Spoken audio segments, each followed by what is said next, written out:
Hey everybody, welcome to Huggins Holidays. Thanks for checking out the channel.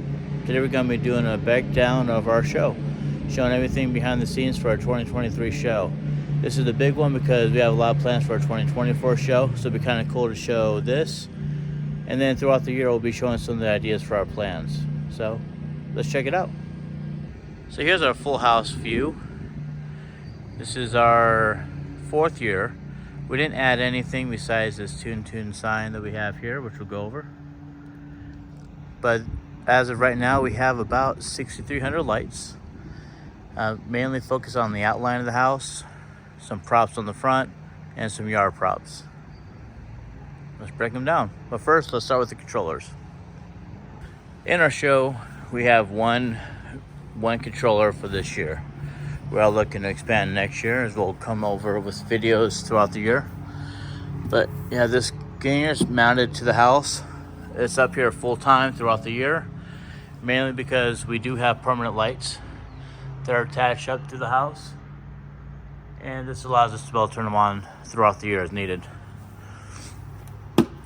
It is not vented, has not caused any problems yet, but I do plan on adding vents as we build out the new boxes for next year.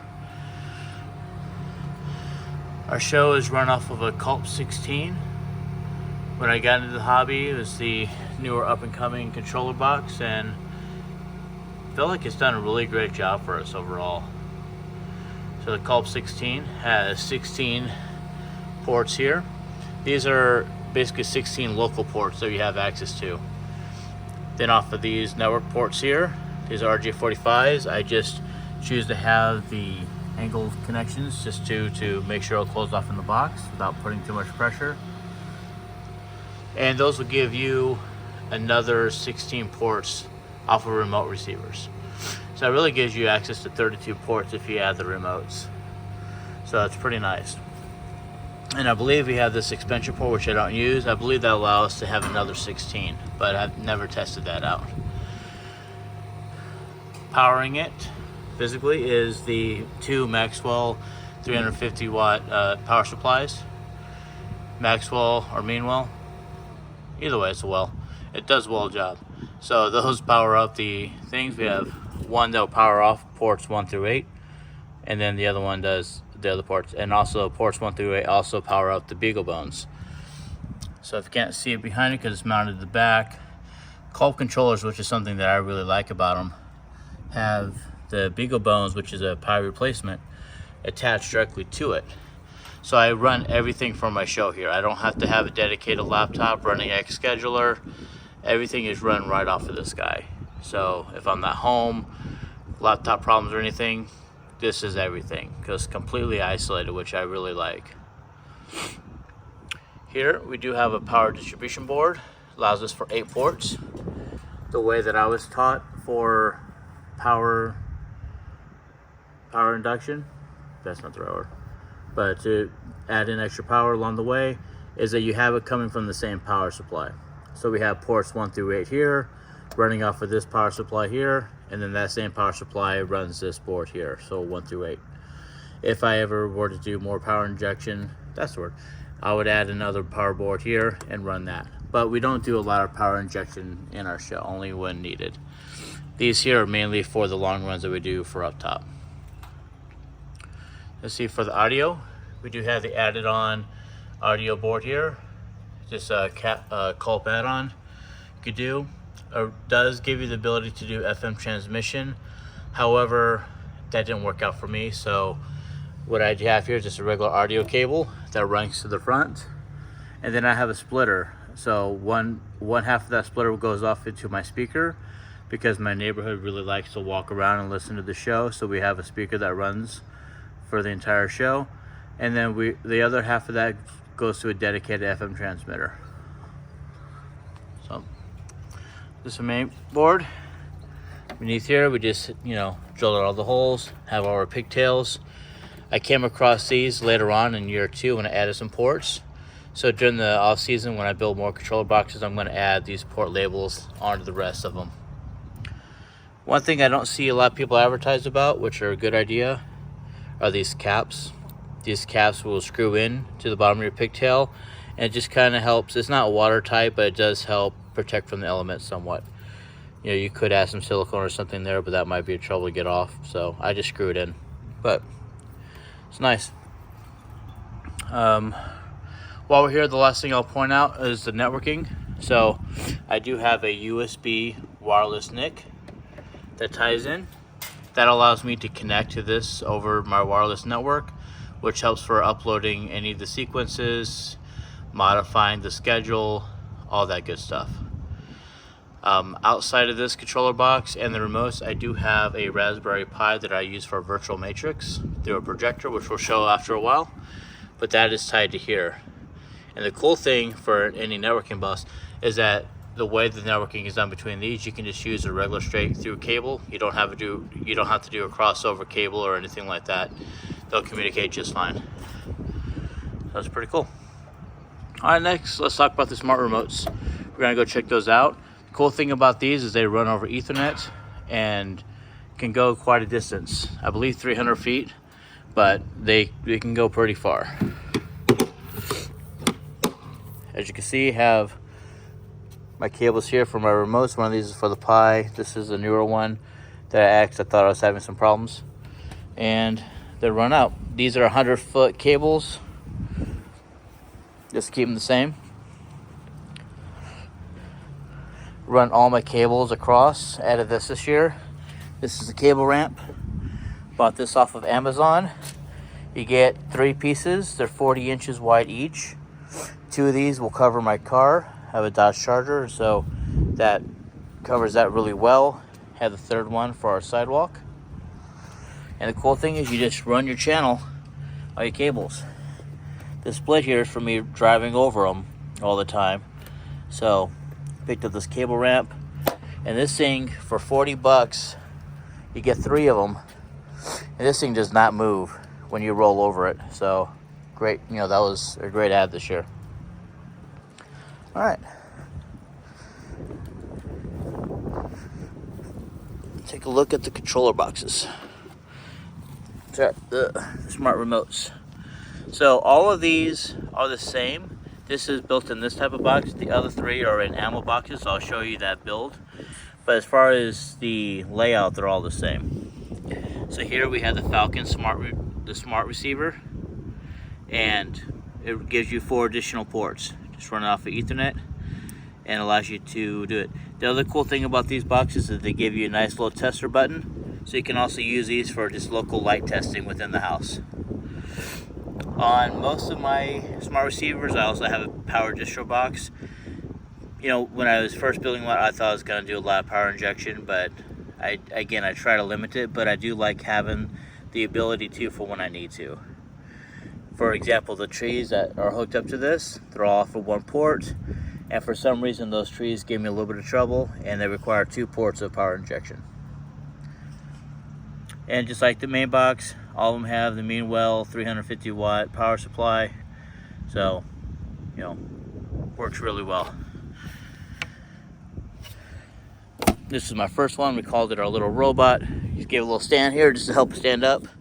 We might rebuild this in our new design because, as we'll talk about later in the year, the plan is for this tree to go away. And kind of planning something that we like a little bit better. Here are the ammo box smart receivers. Actually, while we're on that one here, we'll kind of, so this one here, we'll can point out what everything does later on, but this one here controls the candy canes on this side of the yard, these trees, those arches, as well as these verticals here for the 2 center and the right one. These 2 ammo boxes control the center flakes. One box does all the flakes, and the other one does the face. And the Grand Illusion is handled by the other ammo box smart receiver tucked behind. Besides one of these not having power injection, they're all the same. These are ammo boxes that you pick up from Harbor Freight. Really cheap, but do really well. Side here, there is a forget what site you buy them on, but you're able to buy these 3D printed connectors, and it screws on to the bottom of the main wall power supply, and it gives you a mounting bracket for the front, so you screw down your power distributor board as well as your Falcon Smart receiver. Very cool, nice and convenient, keeps it inside here. Again, no problems. Don't have any venting in here, but so far no problems. I've had these for a few years. In the front, you just screw down glands, drill them out, put them in, and I do mine like on the controller side, and then I have the power side.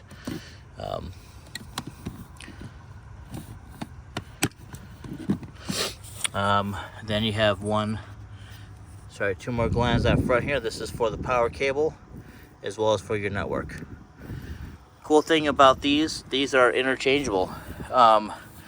If they were all to have power injection, there would be no difference, so I can just drop a box anywhere that I needed it and just connect it up and it wouldn't know any difference.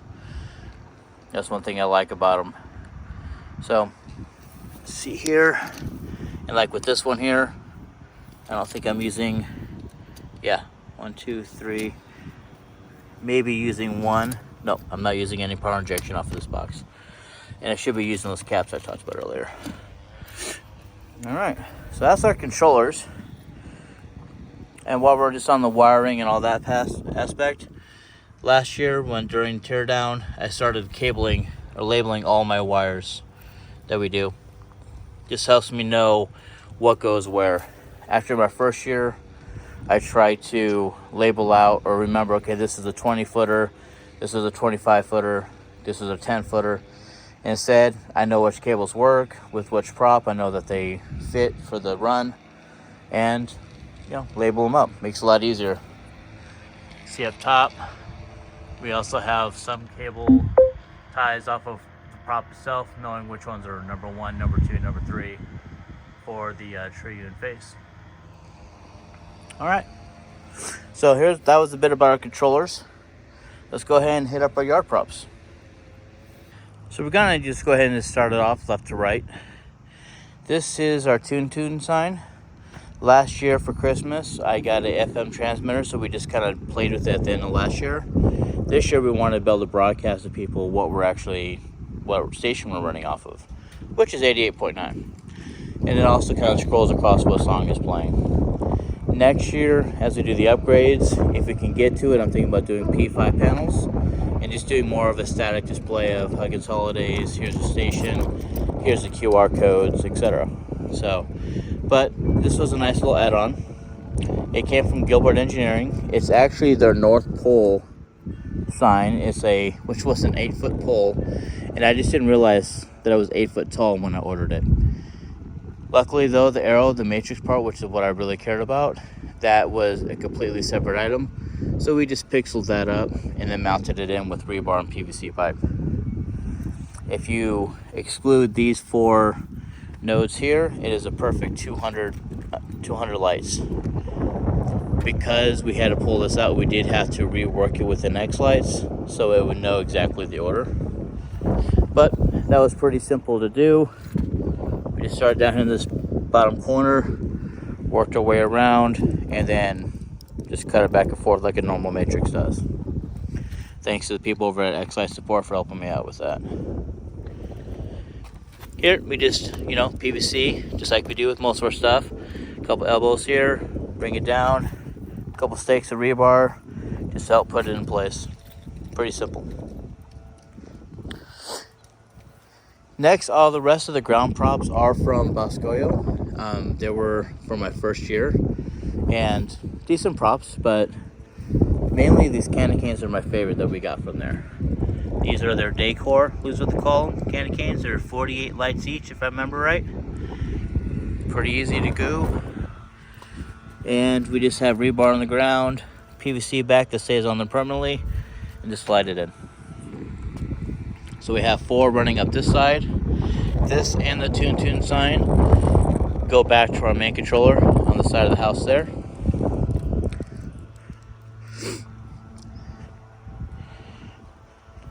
Here we have the same exact setup, just pointing in the other direction. for these side of the driveway, and they run off of this controller right there by the tree. Next, from Boscoyo, we have these trees in the star.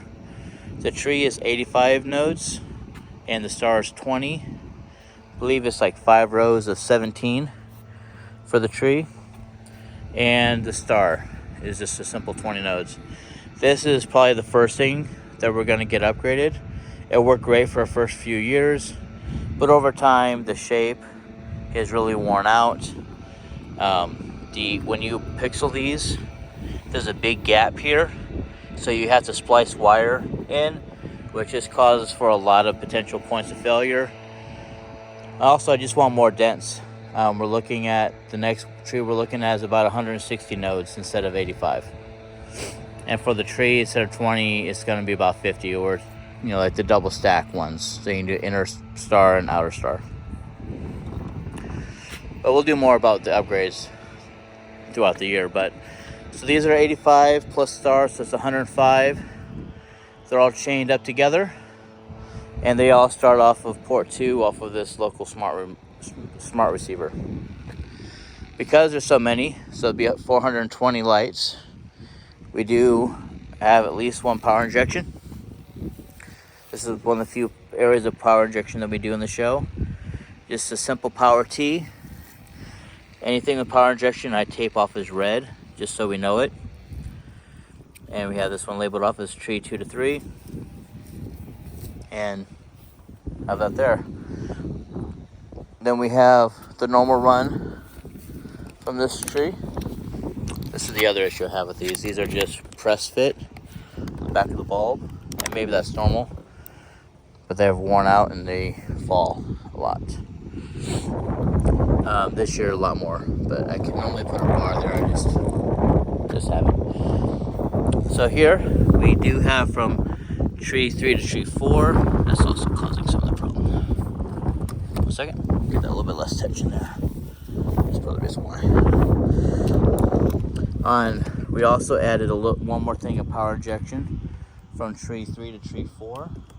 Sometimes after a rain, it'll just act up a lot, and so we just try it out with adding a little bit more power and kind of fixed it out.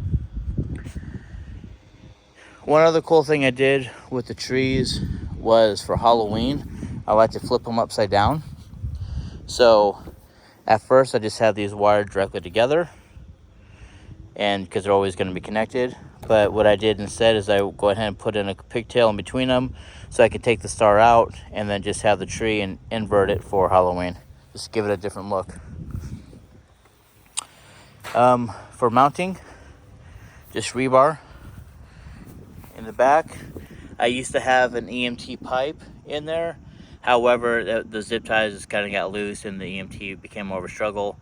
Honestly, just having a loop of the zip tie with the rebar is perfectly fine for our area.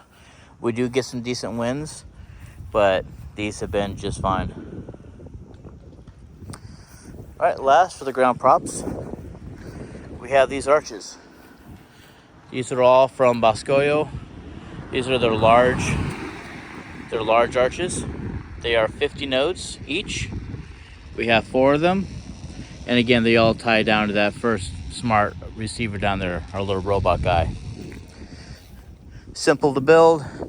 On their site, they show you the instructions. You get a 6-foot piece of EMT, and then you get a 10-foot PVC pipe. I can't remember if you trim it down or not, but you then get a couple T's, and you just glue that in to the T, get the EMT in there. Some people do sleeves. I just screwed it in with a self-tapping screw.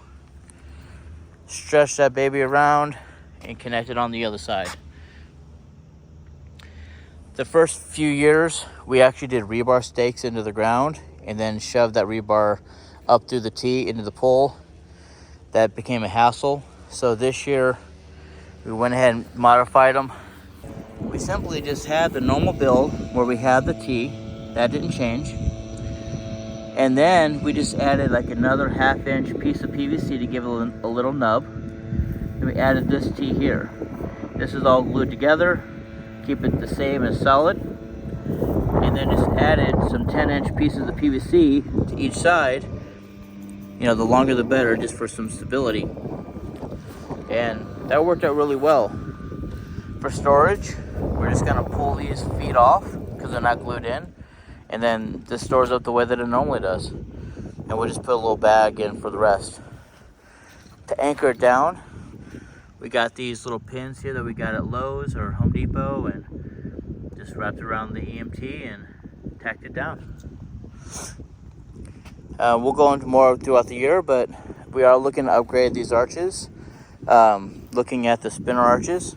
The cool thing is, the ones that we're looking at doing, they're about the same size. So this very durable, very good frame for the arches should be able to be used on the next one. So we'll just pull off the fronts here with killing all those zip ties and repurpose those lights, because they've worked pretty good for a few years now. All right, so that is our yard props. Let's go ahead and take a look at the front of the house. All right, so for the front of the house, let's go ahead and get started with the outline. So we got this stuff from Boscoyo and in our first year, and they work great. I'll show you this one a little bit easier. Very sturdy, very rigid. A little hard to put the pixels through, but you know, it's not giving in. You have all these areas for zip tie to either PVC pull, or I also use that for screwing in. These ones here are for the around the garage door. That stays up all year round. I probably could take that down, but I don't want to screw in and screw out of that on a regular basis. So I choose to keep it up. And no issues with HOA or neighbors, so that's been fine. All the verticals that we'll show do come down. They're backed by PVC. Some of them are connected up by a clip and a hook. But then as we mount to the side of the house, then we have clips that we got from Holiday Curl. Here's one of them here. And these are PVC clips that we just mount into the house and then snap them in. These last for a good few years, and then after a while start to break as you're putting them in, and then you just replace them as that happens. You might go through and just proactively replace a lot of them next year, because we've had some of these for a few years now. So verticals like that, we have there next to our garage, next to that front, and you can't see from here, we have one back there as well, in front of our loft, just to give the house a little bit more shape. And then we have longer versions of that in the front and center. We have our center 1, center 2, and then the right side. All of those are the same. They just off a PVC pipe, connect up to hooks at the top, and then go to like some different clasp there with those clips from Holiday Curl. But we do have two that are a little bit different. Here, as you can tell, we have a space between the mounting part and the actual house. And that's caused some problems where it'll kind of rip out the hook that we had at the top of the hardy board. Header board, sorry. So from this, my friend Matt helped design, helped design a PVC pipe, just, you know, little elbow there, and a extension adapter there, little bushing, little threading cap, and then we just screwed in a PVC clip, and then we have a PVC clip there at the top to get into the house that is screwed in, so it helps it from not turning left to right. And that gives us another little spot that we're able to actually snap it in at the top. So this will be, we did that this year, kind of after the fact. For the installation, we have this clip here. As you may be able to tell, there is a screw going through it. Actually, this one doesn't, the long one on the side does. We line that up, and then we line that up to the top and just snap it in. That adapter piece that he made, that will stay up there all year. Cool part is that is white, so it won't really show up too much. We do the same thing on this side of the house. So we have the same connector there, and then as you have the big gap. The hardest part that we've had to deal with is this particular vertical. With that big gap you see between the house in there, winds will come through and start whipping that PVC pipe, and then it would rip the hook out. That one's probably been ripped out like 3 to 4 times. So this year came up with this idea, and big shout out to Matt for helping out with that. On this one, because it's so long, we do have where we mount it in, we did screw it through. So it helps us know exactly where it goes, and so it helps give it a little bit more stability. So right there on that white strip, there'll be a screw point with the clip. And then further down, we have another clip that is not screwed down because it's not needed. But that screw point gives us a guaranteed spot of where it needs to be, and then we can just snap it in at the top. Next, we'll kind of go over the props that are on the front of the face of the house. Here we have snowflakes. These are from Gilbert Engineering. They're H and J. And what we've done is we have just kind of alternated. So one is on the top, the next, and it kind of tilters down. So they alternate their up and down position. And we have 12 going across, so 4 in each of the sections of the house. So left, center, and right. And we mount those up. Goal here was to try to reduce the amount of holes that we have to do, which is hard to do in this hobby. So the plan that we've done is where we mount everything up to PVC pipe, and then we mount that PVC pipe up to the house using those holiday coral clips. And then the cool thing is for our Halloween time, we have spiders and bats that run on the same type of PVC, measured out the same, and then we can just pull those ones off and snap on the snowflakes for Christmas time. These 4 here go off to the main controller off the side, while as those 8, they go off to the smart receiver. This side here, this is the Attitude. I believe this is the Quartet. So it has 4 different singing faces on there: light bulb, a tree, reindeer. I forget the other one. The other one has a tree and an ornament. But on this Quartitude here, it's also a spinner. So it gives you the spinner effect, or you can do the singing faces. For people that are getting into the hobby, I think this is great for my first few years. It gives me some nice versatility to be able to do some effects, have singing faces, and kind of go back and forth on one prop. However, as we've been here for a little bit now, we're looking to expand into higher density pixels. We're going to be moving these and putting more high dense props in these key areas. That prop is also run off the main controller. Here in our center, same type of snowflake setup. And then here we have the Grand Illusion. This is 1,000 pixels, 1,000 nodes, and that comes down into one of our smart receiver boxes. Since it's 1,000 nodes, we have 4 lines of 250, and then each of those runs off of a port off the smart receiver. These are 12, all my lights in the show are 12 volts, and these run at 30%, which helps out to where there's no power injection needed. Just like the prop here, and just like the snowflakes, everything has a PVC backing on them. Let's see if I can show you. It'll be a little difficult. Yep. Get a box type frame on the back. It's all mounted through. There's a gentleman who does a video on his YouTube page that shows how he mounted those in. He's using bolts that go to the front, and that's all I've done on my props so far. I think it's worked really well. The add-on, which I think he showed as well, as you can see on this prop, we have arms to kind of stick out. We have the square in the back with the little arm extension. That makes it a lot easier to handle and mount. This one is the hardest prop to hang up. It's the heaviest, but also there's no arms. So you have to put your hand in the middle while you're extended out from a ladder, and your friend on the other side, and kind of snap it into place. But they're all hung up by the holiday coral PVC clips. Last prop here, same thing. This is the Attitude. This is the Triune. There's a tree, an ornament, and I think a bulb. But it's a good beginner prop, gives you some versatility. And then, but again, we're gonna look to move this and use this prime spot here for a more dense prop for next year. Same type of mounting. We have the PVC backing with the arms with Holiday coral clips to snap in. As you can tell, I really like those.